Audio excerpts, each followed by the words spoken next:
The Only Road by Alexandra Diaz, Chapter 7. The bus jarred to a stalling stop in Arriaga. Jamie blinked a few times as his sleepy brain tried to make sense of what was going on. Right, time to get off. Angela looked like he felt, tired, disorientated, and grumpy, except that her black hair was matted into a huge knot from where the wind had tangled it. They made sure to grab their backpacks and the food bags before following the rest of the passengers off the bus. "Stay close to me," Angela said, not that Jamie had any intention of doing otherwise. The bus ride had taken close to 6 hours with all the checkpoints. A clock inside the station said it was 9:53 p.m. The people who got off the bus took off in various directions and disappeared into the night. Jamie and Angela stayed within the lights of the bus station looking around. It seemed to be in a mostly abandoned part of town, if it was a town. The wind shifted, bringing scents of salt water and rotten fish from the Pacific Ocean 10 kilometers away. An old man staggered by, muttering to himself. He stopped in front of a burnt-out light post and began swearing at it for ruining his life. Next to the station, two cars sped down the main carretera that the bus had come in on, engines roaring as they zipped by, going 1,000,000 kilometers an hour. A handful of run-down storefronts stood in front of the station, locked up tight for the night. Cigarette butts, candy wrappers, and dog poop littered the area between the station and the gravel street. Other than that, there wasn't much beyond trees and electrical posts, unless you counted the graffiti painted on the locked partition of one of the storefronts. "Viands Centroamericanos," followed by rude words. The graffiti gleamed with fresh spray paint. "They don't want us here," Jamie said under his breath. Angela stood on her toes as if the extra height would help her see their destination. "No one knows we're here. Not us, you and me, us Central Americans." Jamie pointed to the tag that seemed to bleed from the stone. Angela pressed her lips, then turned away quickly. "We need to find this refugee shelter. What's it called again?" "Iglesia de Santo Domingo." "Which way is it?" I don't know," she cried, and hid her face in her hands. Jamie tried to place a hand on her shoulder, but she shook him away. "Stop with all the questions." Angela crumbled onto the concrete. Jamie crouched next to her and put his arm around her, and this time she didn't resist. In his head he heard what Tia, Angela's mother, always said when one of the children cried. "He's just tired. Poor thing needs to sleep." Tired. So much had happened in the last 24 hours. He had fallen asleep in Pancho's truck. He had dozed off in the bus. He never thought whether Angela had as well. He didn't even know if she had slept the night before. He licked his lips. He wasn't used to worrying about other people. That was Mama's job, and Angela's, and Miguel's. What would Miguel do? The answer came as if Miguel was right there whispering in his ear. Break things down and look at everything logically. Un pas à la vez. One step at a time. Jamie gave Angela's shoulder an extra squeeze. "We'll figure it out. First thing we have to do is find this church. We'll have to ask someone." Probably not the old man who was now shouting random words at the light post. Angela took a deep breath as she tried to regain control. "We have to be careful. The security checkpoints we went through, they weren't just for drug traffic. Remember the Salvadoran woman. Los Mexicanos really don't like us. They think we're all criminals and not as worthy in the eyes of God." He knew all of this, of course. He knew their lives were at stake, just as he knew what would happen if they were sent home. "We have to find this church. We can't sleep here." "Right." Angela stood up, wiping her eyes with her sleeve. "We have to find a payphone and use our last pesos to call Papa.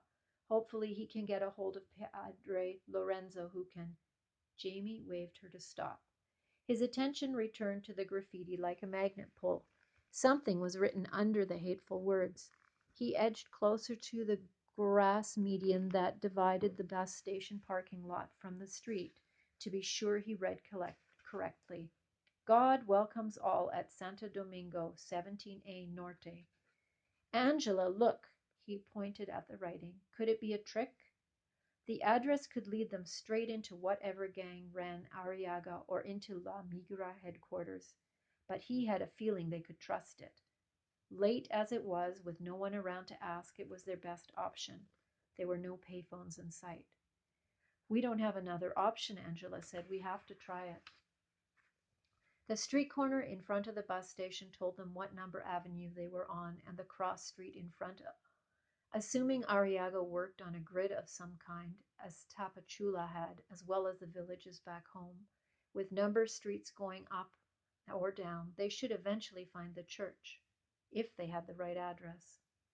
They followed the dark paved highway until it crossed the railroad tracks, and the streets changed from sur to norte, but then encountered a series of wrong turns. In the dark, in a strange town, every place seemed dangerous. Down one gravelly, dark street, rowdy voices screamed behind closed doors until something like a gunshot demanded silence. Angela and Jamie grabbed each other's hands and ran the other way. Another wrong turn led them down a dark street where two men outside a bar leered and beckoned to Angela. Ven, Mumeca, I want to show you something. Jamie did what Miguel would have done. He told them off for being disrespectful pigs whose mammas had not raised them properly, and that they should rot in hell. Except while Miguel would have said it out loud, Jamie said it inside his head. Outside his head, they both ignored the men and hurried to find a safer street. After some other streets that dead-ended at someone's house or by the river, they finally found a street that crossed 17A Norte. A wooden cross with the faded words Santa Domingo written on it was nailed to a post, and an arrow pointed down the street. Smoke rose into the night sky from what smelled like a bonfire, and laughter echoed from the nearby river. The residential street of crumbling houses ended in front of a run-down church. Its stone and concrete structure was barely standing, requiring the aid of rope and string in a few places. A few men sat outside on the steps, smoking hand-rolled cigarettes and speaking in low voices. When Jamie and Angela approached, the overweight man in the middle stood up. Are you looking for shelter? I'm Padre Kevin. Have bienvenido. Padre Kevin looked nothing like any priest Jamie had ever seen before, with his sandals, flowery Bermuda shorts, blue tank top, and the cigarette stuck to his bottom lip. But he wore a silver crucifix around his neck, and the faded words painted on the wall behind him did say Iglesia de Santo Domingo. At least, Jamie told himself, he didn't look like an officer or a gang member either. Gracias, Angela said. Do you have space for us? The priest inhaled from his cigarette and laughed. There's always space for God's children, just as long as you don't mind squeezing a bit. You, kid, do you want to sleep with the men or stay with your sister and the women and children? Too tired to think, he shrugged. Of course he didn't want to stay with the little kids, but he'd never slept anywhere without a family member in the same room or a cousin in the hammock next to him. We'll stay together, Angela answered for him. Padre Kevin took a deep drag from his cigarette before handing it to one of his compañeros. He led the way into the church, which was little more than a large room with pews pushed to one side. Through the moonlight seeping from the open windows, Jamie saw mounds and shapes huddled across the floor. If you need the bathroom, the river's less than 200 meters away. The church's plumbing is clogged, but there's a water basin through that door over there. Padre Kevin kept his voice low as he pointed out the features of their first night's accommodation. He gave them 2 tattered blankets and waved to a spot near a wall that was free. Angela laid one blanket on for the dirt floor. They took off their shoes and lay down, using their backpacks for pillows and covering themselves with a second blanket. It had been 24 hours and 500 kilometers since Jamie's parents had woken him up in the middle of the night. Now, as he lay next to his cousin on the hard dirt floor in a run-down church run by a weird priest, he took a deep breath. Before he'd finished exhaling, he fell fast asleep.